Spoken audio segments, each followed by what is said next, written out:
Fala, aluno ano, tudo bem? Professor André Eduardo e mais uma aula de correção de exercícios sobre sais e óxidos dessa vez. Os exercícios são do 9 ao 17, localizados nas páginas 32 e 33 da apostila de ciências. Do caderno de atividades, eu vou corrigir apenas o último exercício, se eu não me engano, o exercício 28, porque basicamente os outros eles seguem a mesma linha de raciocínio daqueles que nós vamos corrigir agora, que estão na apostila. Perfeito? Então vamos lá, exercício 9. Numa das etapas do tratamento de água de uma cidade, a água captada e levada para uma unidade onde são adicionadas substâncias químicas chamadas de coagulantes. No Brasil, o coagulante mais usado é o sulfato de alumínio. Daí temos lá o Al, vou colocar aqui a estrutura dele, ó. Alumínio 2, alumínio 2, abre colchete, o ânion de sulfato e aqui. Perfeito? Sulfato de alumínio. A qual função inorgânica pertence a esse composto? Justifique a sua resposta. Então, para a gente escrever bem bacaninha, vamos pegar aqui, ó. O sulfato de alumínio, ele é um sal. Por quê? Porque olha aqui, ó. Se ele decompor isso aqui no ânion e no cátion, qual que vai ser o cátion? O cátion vai ser o cátion de alumínio. Qual que é a carga desse cátion? Lembra lá da regrinha? Que a carga do ânion, do cátion determina o coeficiente do ânion, a carga do ânion determina o coeficiente do cátion. Logo, então, alumínio vai ter que carga? Vai ter que carga aqui, ó. Se tem 3 sulfatos, a carga dele vai ser uma carga mais 3. Cátion, então, vai ser o alumínio mais 3 mais. O ânion vai ser o ânion sulfato, SO4. Qual que é a carga do ânion? Aqui, ó. Logo, menos 2. Então, por que é um sal? Porque em solução aquosa, esse composto sofre dissociação, gerando um cátion diferente de H+, e um ânion diferente do ânion hidroxila, do ânion OH-. Matou o exercício. Perfeito? Então, exercício 9 é essa a explicação. Gera um cátion diferente de H+, um ânion diferente de OH-. Por isso, é um sal. Exercício 10. O que ocorre quando um sal é adicionado à água? Explique. Pessoal, sofre dissociação iônica. Dissociação iônica. Por quê? Porque já são íons. Eles já são íons interagindo. A água vai chegar e vai separar esses íons. Simples assim. Não pode confundir com ionização, porque quem sofre ionização são os ácidos, que não são íons, não tem íons ainda, eles formam os íons. Sal, ele sofre o mesmo processo que a base, dissociação iônica. Perfeito? Exercício 11. Nos supermercados encontramos à venda produtos denominados antimofo. Ao ler sua composição química, verificamos que apresenta cloreto de cálcio. Qual a fórmula química desse composto? Então, aqui, ó, esse aqui era o exercício 9. Vamos pegar aqui, ó, vou traçar o exercício aqui, ó. O 11 vou traçar aqui, ó. 11A. Qual que é a fórmula química do composto cloreto de cálcio? Cloreto de cálcio é formado por cloro e cálcio. Cálcio tem carga 2+, cloro tem carga 1-. Então a carga determina o coeficiente, lembra lá, né? Ó. Certo? Cloreto de cálcio. Como que fica a fórmula? Lembra lá sempre do macete. Lá, ó. A carga de um determina o coeficiente, a carga determina o coeficiente. De tal maneira, então, que a fórmula do cloreto de cálcio é CaCl2. Perfeito? CaCl2. Alternativa B agora. Ele fala, que tipo de composto, do ponto de vista químico, é o cloreto de cálcio? É um sal. Mais uma vez, é um sal por quê? Porque em solução aquosa gera um ânion diferente de hidroxila e um cátion diferente de H+. Perfeito. C. O cloreto de cálcio é um composto higroscópico. Procure o significado desse termo em um dicionário e anota aqui. Uma substância higroscópica, pessoal, higroscópica, é uma substância que absorve a umidade do ar. E já respondendo a alternativa D, você absorvendo a umidade do ar, você tira o vapor d'água, que é essencial para a proliferação do mofo. Então, por isso que ele é um excelente antimofo. Já matamos então a C e a D numa única resposta. Certo? Qualquer dúvida, pessoal, fiquem à disposição para irem perguntando no fórum ou na produção acadêmica ao final do vídeo. Perfeito? Então, exercício 11 devidamente corrigido. Vamos para o exercício 12. Então, já vou apagar aqui, ó. Para deixar no jeito. 12.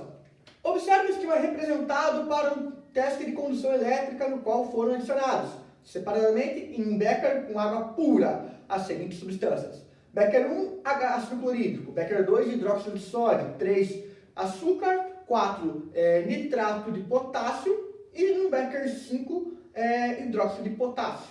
Com base nessas informações, responda às questões propostas.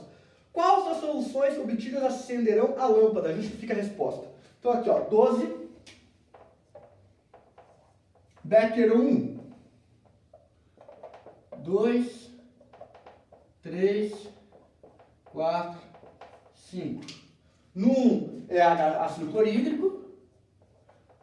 2, hidróxido de sódio. No 3 é açúcar, né? Ele colocou a fórmula C12, H22, O11, se eu não me engano.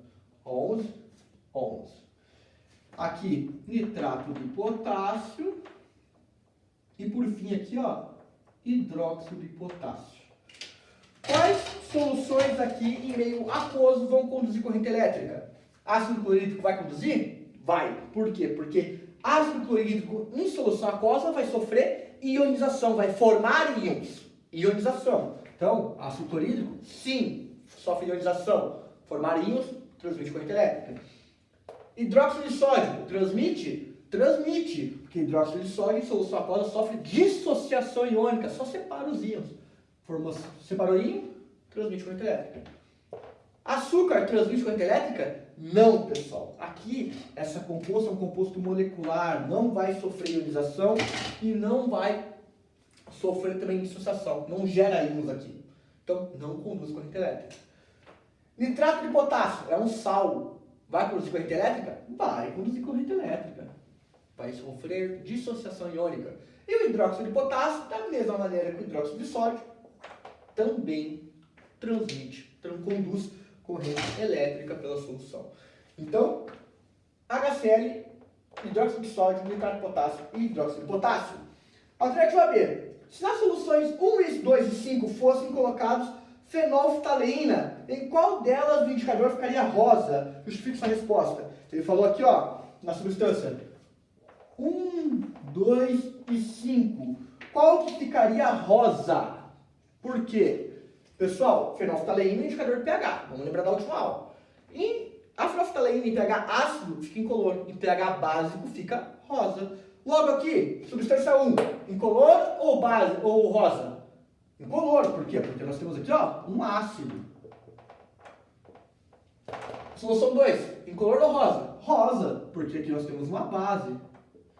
E aqui também uma base. Logo, apenas na solução aqui, ó, de hidróxido de potássio e hidróxido de sódio, nós temos a indicação rosa do indicador de fenolftaleína. Perfeito? Então aqui, ó, quem quiser anotar, vou dar um tempo aqui, enquanto eu vou lendo a próxima questão. 13. Algumas substâncias químicas são conhecidas por nomes populares. Assim temos, por exemplo, o sublimato corrosivo, que é o cloreto de mercúrio, cal viva, o óxido de cálcio, potássio cáustica, hidróxido de potássio, e o espírito de sal, que é o ácido clorídrico. O sublimato corrosivo, a cal viva, a potássio cáustica e o espírito de sal pertencem respectivamente às funções. Vamos até anotar aqui do lado, aqui, ó. Esse exercício aqui é um exercício que é muito bacana. Pessoal, vocês têm que entender que saber identificar um sal, um óxido, uma base e um ácido, eu vou cobrar em avaliação. É muito importante entender isso e saber isso. Então, ó, ele fala aqui, ó, Exercício 13. Ó, ele comenta com a gente do cloreto de mercúrio. O segundo é o óxido de cálcio. O terceiro, óxido de cálcio, hidróxido de potássio e ácido clorídrico.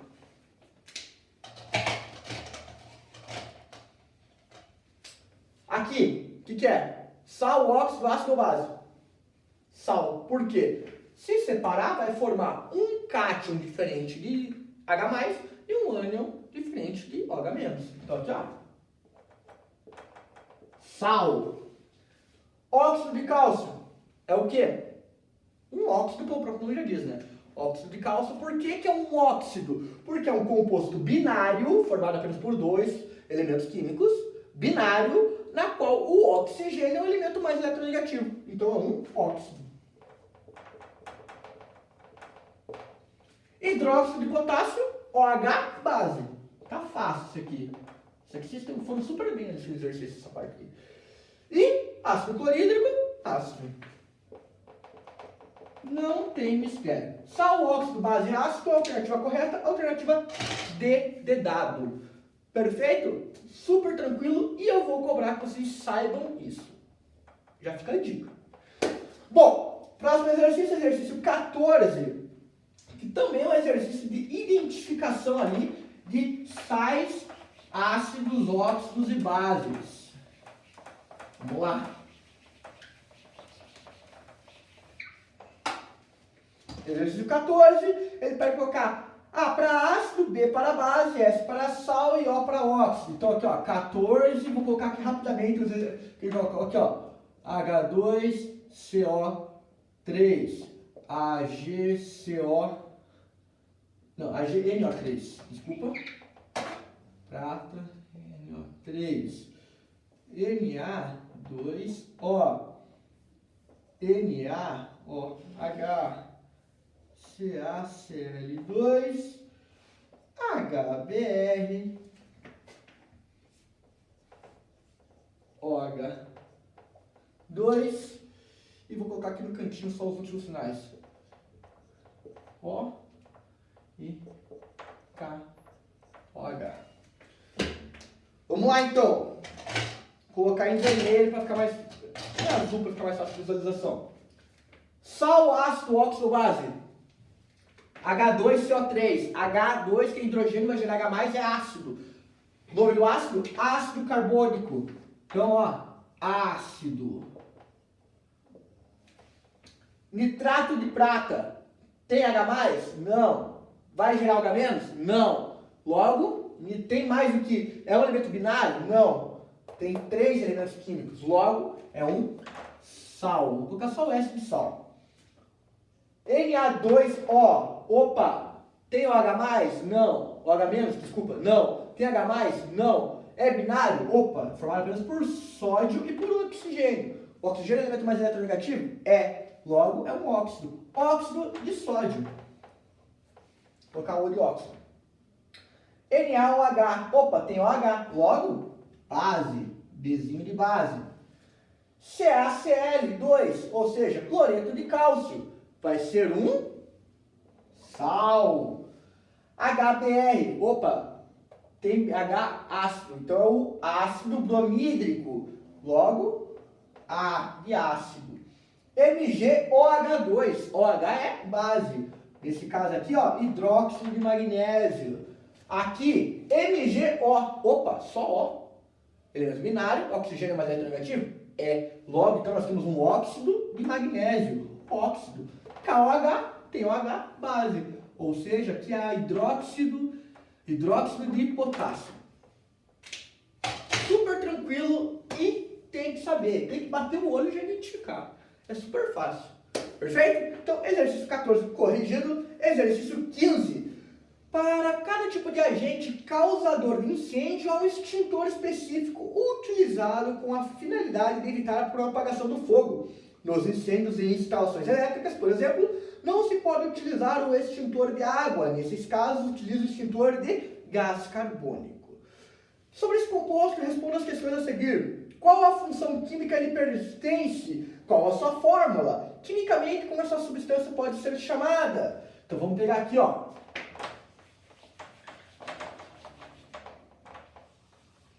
Esse é o exercício 15. Ele tem 3 alternativas, então 15. A, B, C. 15A. Qual é a função química que o gás carbônico pertence? Gás carbônico ele é um óxido. Por que é um óxido? Olha a fórmula dele que já vai responder a B. É ó, CO2. Composto binário. Apenas 2 elementos químicos não formam 2 elementos, 3 átomos, mas são 2 elementos químicos. 2 elementos químicos o formam e o oxigênio é o átomo mais eletronegativo. Logo, então, é um óxido. E por fim, quimicamente, como essa substância pode ser chamada? A nomenclatura correta do gás carbônico é dióxido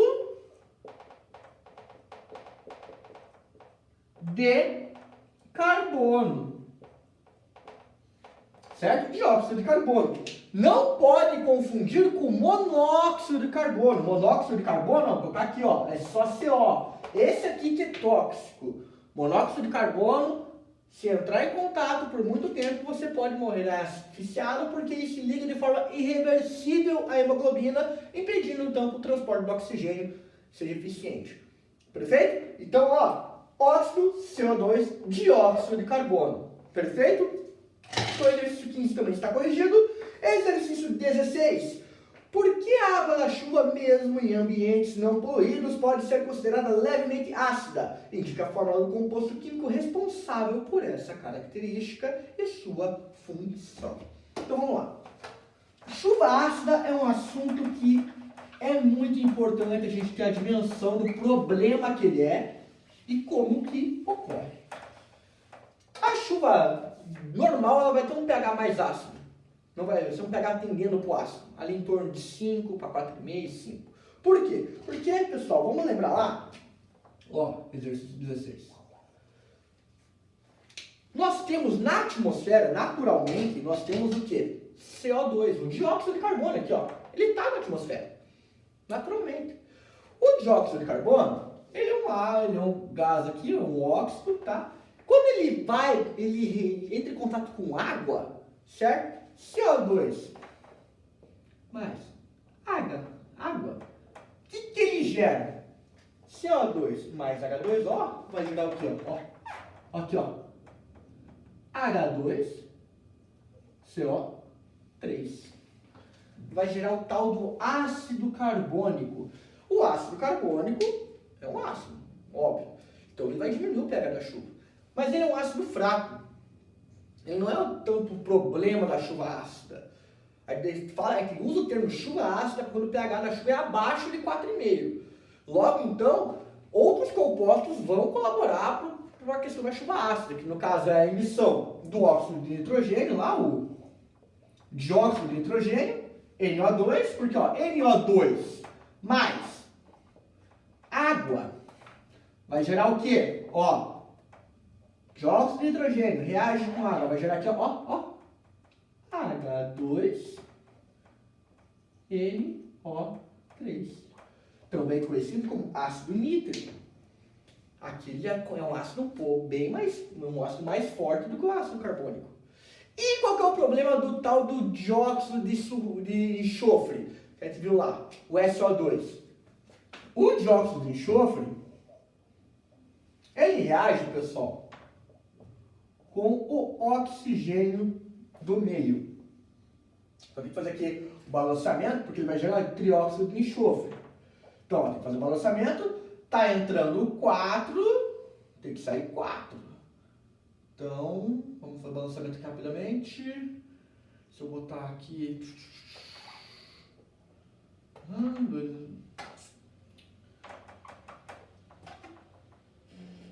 4 vezes 3, 12. Se eu botar 12 aqui...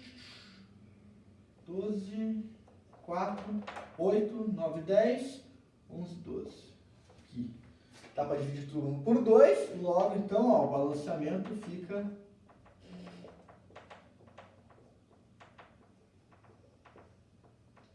certo? Entrando 2 enxofres, saindo 2 enxofres, entrando 2, 4, 6 oxigênios, saindo 6 oxigênios. Aqui fica o balanceamento adequado da equação, então. O que acontece? Quero puxar aqui. O dióxido de enxofre, que ele reage com o oxigênio na atmosfera, gerando o trióxido de enxofre. E esse trióxido de enxofre aqui, ele é o grande agravante da situação. Por quê? Olha aqui, ó. Vou puxar aqui, ó. Vai ficar mais fácil.